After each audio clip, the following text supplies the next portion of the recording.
நட்பும் நம்பிக்கையும். அடர்ந்த காட்டின் நடுவே குமார் மற்றும் நிசார் எனும் இரு நண்பர்கள் காட்டின் அழகை ரசித்தபடி சென்றனர்.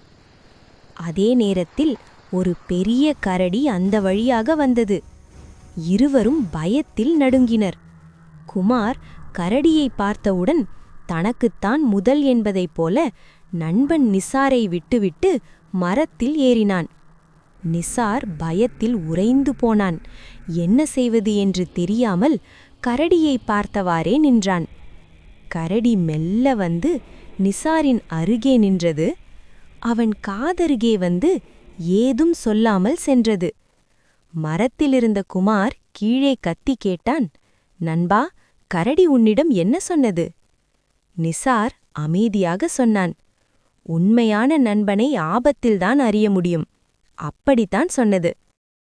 இந்த கதையிலிருந்து நாம் உண்மையான நண்பனை ஆபத்தில் தனியே விட்டு செல்லக்கூடாது என்பதை புரிந்து கொள்ள வேண்டும்.